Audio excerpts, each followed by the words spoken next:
ஜெகத்பதியான ஸ்ரீமன் நாராயணனுடைய கடாட்சத்தாலும் ஆச்சாரியனுடைய அனுகிரகத்தாலும் ஸ்ரீமத் பாகவதத்தை அடியொற்றி எழுதப்பட்ட ஸ்ரீமன் நாராயணியம் அனுபவிச்சுருக்கோம். அதில் தசகம் 52 பிரமனின் செருக்கை அடக்குதல், பிரம்மதேவர் கன்றுகளை அபகரிப்பது, அந்த சூழ்நிலையை வர்ணிக்கிறது.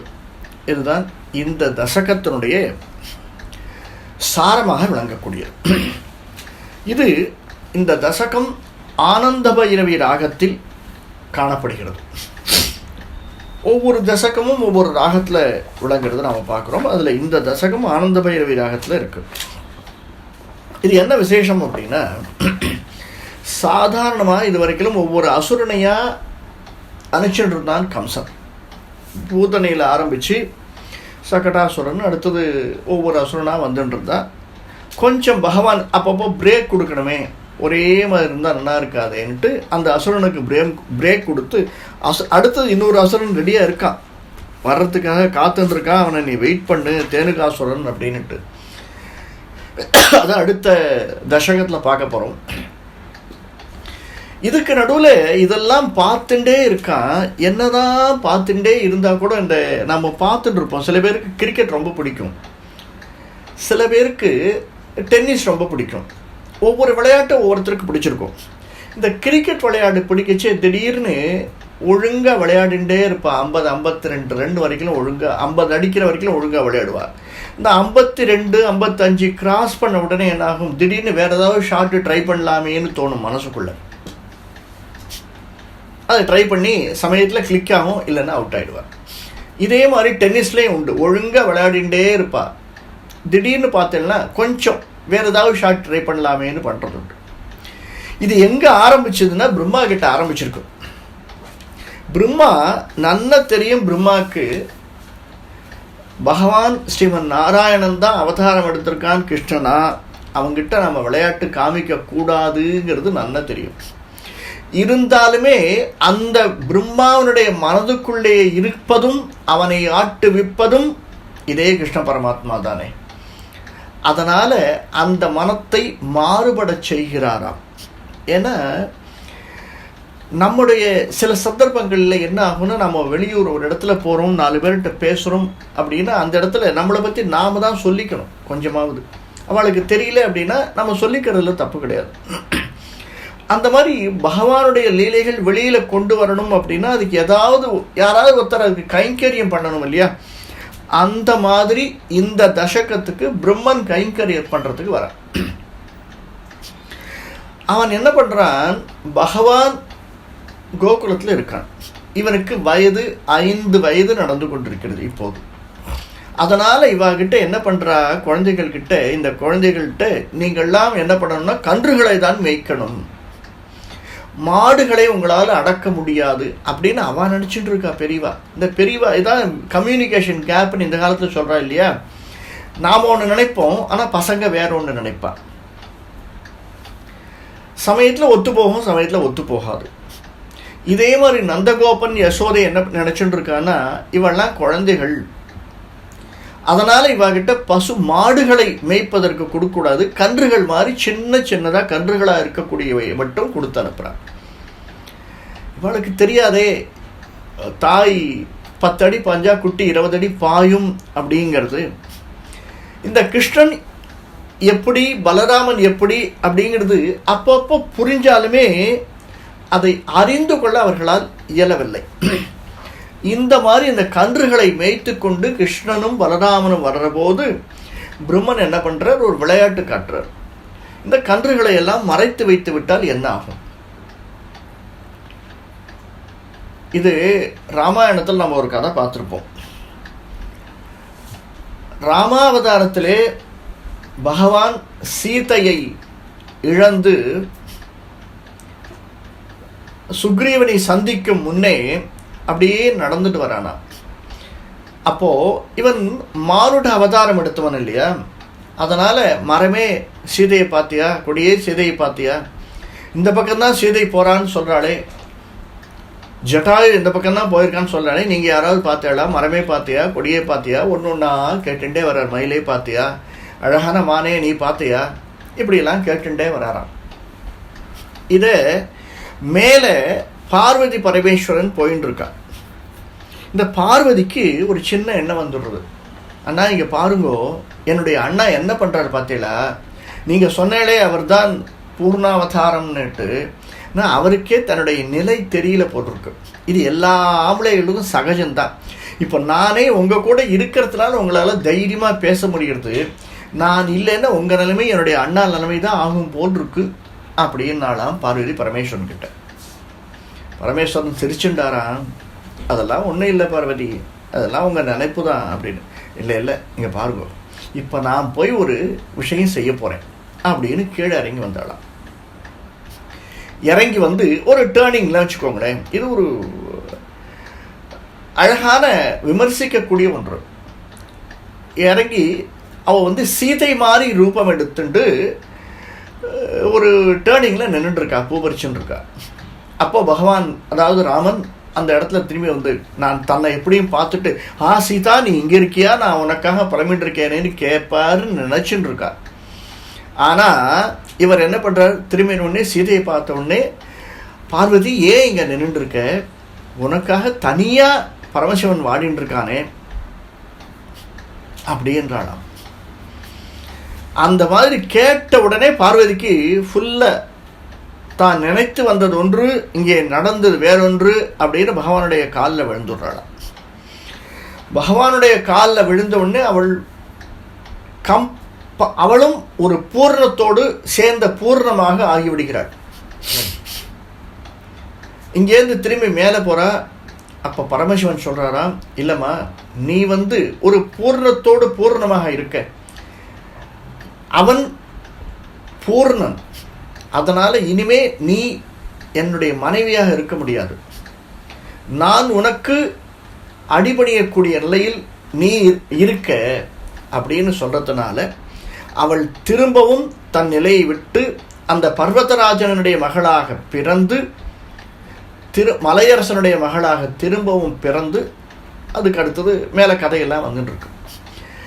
அந்த மாதிரி பகவானை உணராதவர்கள் தான், ஏன்னா அந்த லெவலில் இருக்கிற வாழையிலே உணர முடியல. அது ராமாவதாரத்தில் சிவனுக்கு நடந்தது. இங்கே கிருஷ்ணாவதாரத்தில் பிரம்மன் அந்த மாதிரி நினைக்கிறான். இவனுக்கு ஒன்றும் தெரியாது, அவதாரம் எடுத்திருக்கான். ஆனால் கிருஷ்ணன் என்ன பண்ணிட்டு இருக்கான், அவதார புருஷனாக சாதாரண அவதாரமாக விளையாடி கொண்டிருக்கிறானே அப்படின்னு. நம்ம அடுத்த தசகத்தில் இன்னொன்று பார்க்க போகிறோம். கிருஷ்ணன், அதாவது நாம் வந்து ஒரு இடத்துல ஒரு லெவலுக்கு இறங்கிட்டோம்னா, நம்ம இதுவாக சொல்லுவா இல்லையா, நாயா வேஷம் போட்டால் ஏதோ பண்ணி தான் ஆகணும் அப்படின்னு. அந்த மாதிரி பரமாத்மா எந்த ரூபம் எடுக்கிறானோ அந்த ரூபத்திற்கு 100% ஃபுல்ஸ் அப்படி அதனுடைய தத்ரூபமாக மாறிவிடக்கூடியவன். அப்போதான் அடுத்தவனுக்கு உதாரணமாக திகழ முடியும் அப்படிங்கிறதுனால மாறிடுறான். அந்த மாதிரி கிருஷ்ணன் ஆயிட்டான் அப்படின்னு பிரம்மன் நினச்சிண்டு இந்த கன்றுக்குட்டிகளை எல்லாம் கவர்ந்து சென்று விடுகிறார்.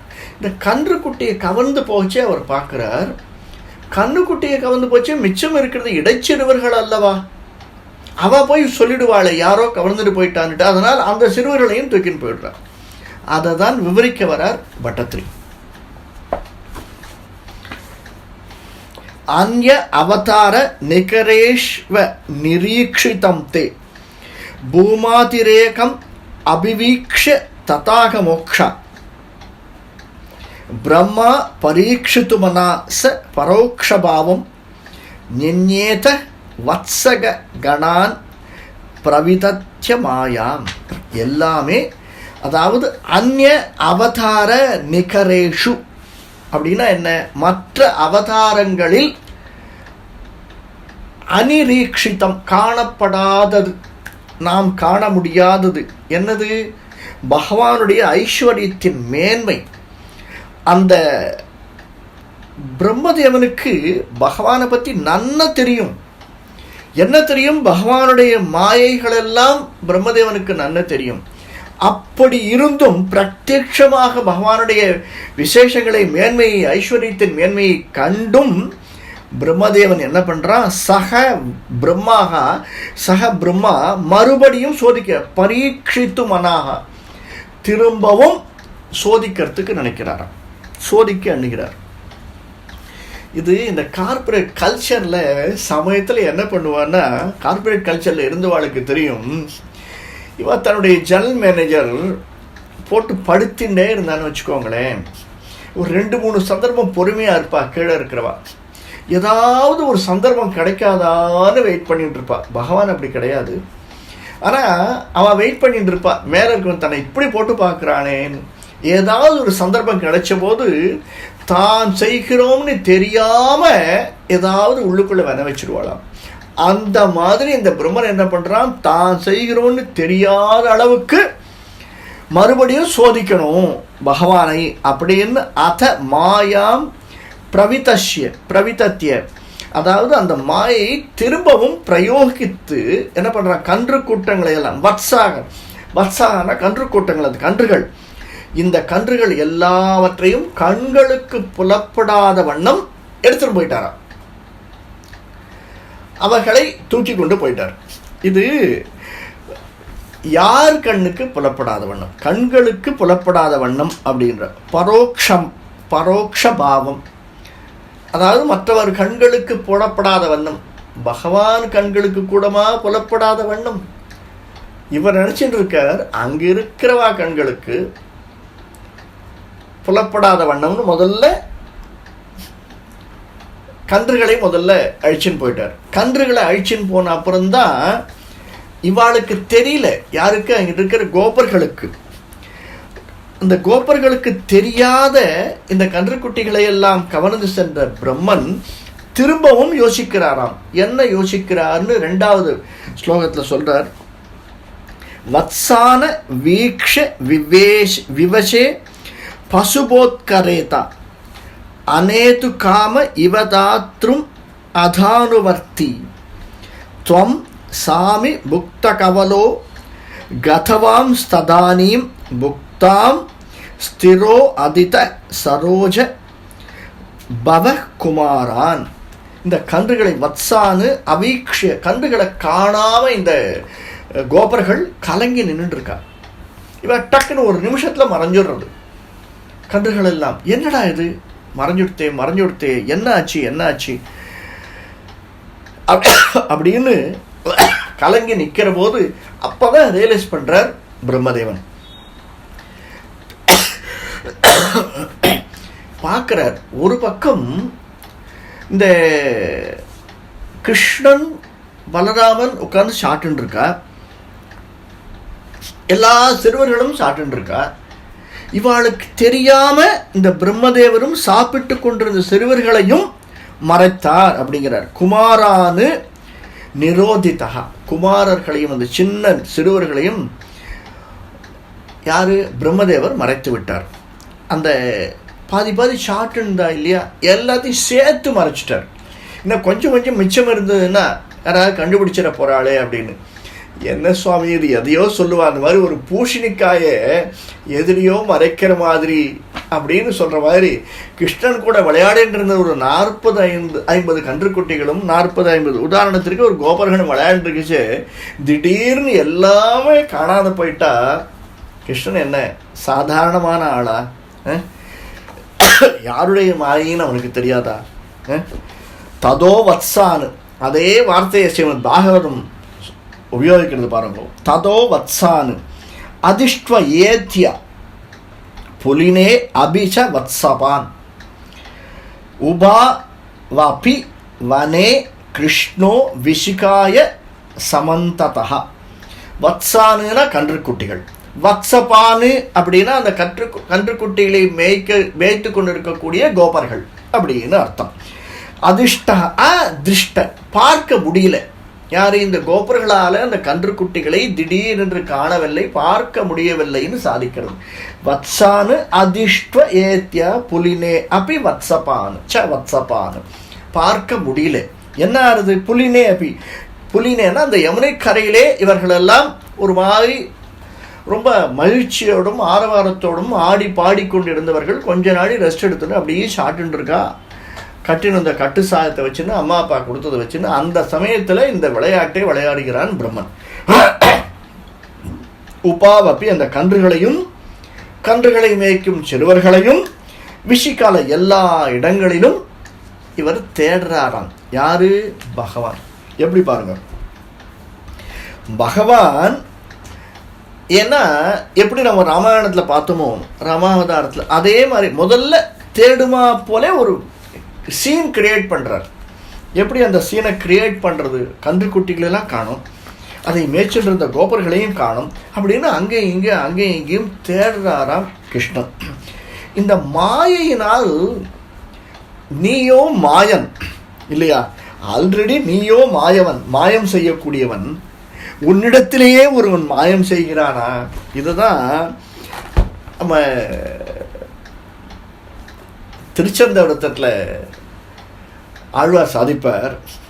ஆயனாகி ஆயர் மங்கை வேயத்தோள் விரும்பினாய் ஆய நின்னை யாவர் வல்லார் அம்பரத்தொடு இம்பாய் மாயை கொல் அதன்றி நீ வகுத்தலும் மாயமாக்கினாய் உன் மாயமுற்று மாயமே.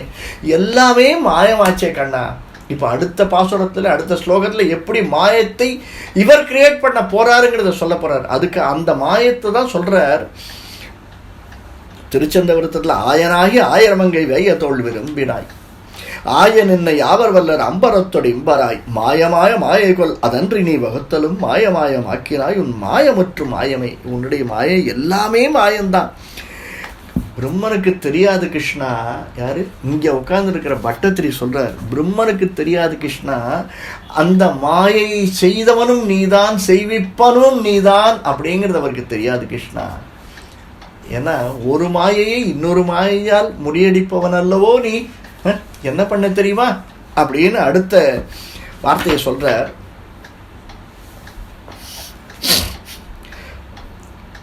வத்சா இதஸ்தது அனுகோப கணாயுதஸ்தம்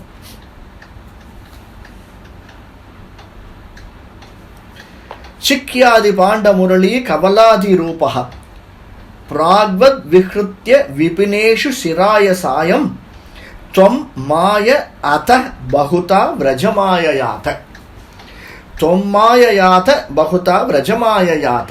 எல்லாமே மாயம் கிருஷ்ணா. இப்போ ஆழ்வார் சாய்ச்சார்ல அந்த மாதிரி வட்டத்திரி சொல்றார், எல்லாமே மாயம் கிருஷ்ணா.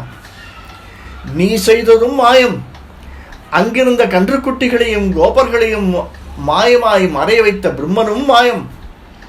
அதற்காக நீ என்ன பண்ண? தத் அனுத்வம் மாயையா, அதன் பிறகு தங்களுடைய மாயையினால் கன்றுகளையும் கொண்டு வந்த கோபர்களையும் கொண்டு வந்த. வத்சாயிதா கோபகணாயிதா, அப்படியே கன்றுகளையும் கோபர்களையும் நீ சிருஷ்டிச்சிட்ட கிருஷ்ணா. பிரம்மனுக்கு தெரியாது. பிரம்மன் நினைச்சுட்டு இருக்கான் தான் சிருஷ்டித்தோம்னு. இல்லை கிருஷ்ணா, நீதான் இந்த உலகை சிருஷ்டித்தாய் அப்படிங்கிற இந்த உலகத்துக்கு நீ எப்படி காட்டுவ?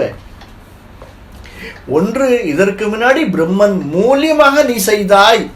அதை பல பேர் உணரல கிருஷ்ணா, உளறின்னு இருக்கா. அதனால அவளுக்கு தெரியும் வண்ணம் காட்டுறதுக்காக நீ ஒரு மாயை செய்தாய் கிருஷ்ணா. பிரம்மன் இவர்களையெல்லாம் அவன் படைத்தான் என்று நினைத்து கொண்டிருக்கக்கூடிய பிரம்மன் இவர்களெல்லாம் மறைய வைத்தான். ஆனால் படைத்தது நீ அல்லவோ கிருஷ்ணா. தத கிருஷ்ணோ அமுதம் காதும் தன்மாத்ருணாம் ச கத்யாச்ச உபயாயுதம் ஆத்மானம் சக்ரே விஸ்வகிருத் ஈஸ்வரா. இது பிரமாணமில்லை அப்படின்னு சிருஷ்டியனுடைய நாயகனான நீதானே இந்த விளையாட்டை விளையாடுற கிருஷ்ணா. ரொம்ப நேரம் நீ வச்சுட்டு இருக்க இல்லையா? நீ கிருஷ்ணன் வச்சுட்டு இருந்தான். என்னென்னலாம் வச்சுட்டு இருந்தான்? கையில் புல்லாங்குழல் வச்சுட்டு இருந்தான், கையில் கோல் வச்சுட்டு இருந்தான். அதே மாதிரி அத்தனை சிறுவர்களும் உன்னை பார்த்து அவன் என்ன பண்ணுறா, அந்த கண்டுகளெல்லாம் விரட்டணும்னு சின்ன கோல் வச்சுட்டு இருக்கா. உன்ன மாதிரியே இடையிலே சின்ன சின்னதாக இந்த புல்லாங்குழலை வச்சுட்டு இருக்கா. நீயும் கிருஷ்ணன், நீயும் குழந்தை, அந்த மாதிரி குழந்தைகளெல்லாம் பார்க்குற போது மயிர்பீலி வச்சுட்டு இருக்கா. இவ எல்லாத்தையும் பண்ணிட்டு இருக்காளே கிருஷ்ணா, அதை எல்லாத்துக்கும் நீ உண்டாக்கிட்ட அப்படிங்கிறார். உரி, கையில் வச்சிருந்த பாத்திரங்கள், புல்லாங்குழல்கள், கொம்பு வாத்தியங்கள், இவைகள் அனைத்துடைய ரூபத்தையும் நீ அல்லவோ உண்டாக்கி விட்டாய். முன்போலவே காடுகளில் என்ன நீ உண்டாக்கி, அது மட்டுமல்ல, அந்த மத்தியானம் சாப்பிட்டு இருக்கான்னு சொன்னோம் இல்லையா, சாயந்தரம் வரைக்கும் அவர்களோடு நீ விளையாடி விட்டு பலவாறாக, சிராய பகுதா, ரொம்ப பலவாறாக நீ அவர்களோடு விளையாடிவிட்டு, சாயம் விரஜம் ஆயயாத, காலையில் வந்த நீ மாலை பொழுதிற்கு கோகுலத்திற்கு வந்தாய் அல்லவா அவர்களோடு, அந்த நீ உண்டாக்கின கன்றுகளோடும் கோபர்களோடும் அப்படிங்கிறார் பட்டத்திரி. அடுத்து நன்றி. இந்த காணொலி பிடிச்சிருந்ததுன்னா லைக் பண்ணுங்க, சப்ஸ்கிரைப் பண்ணலாம் சப்ஸ்கிரைப் பண்ணுங்க, ஷேர் பண்ணுங்க. வணக்கம்.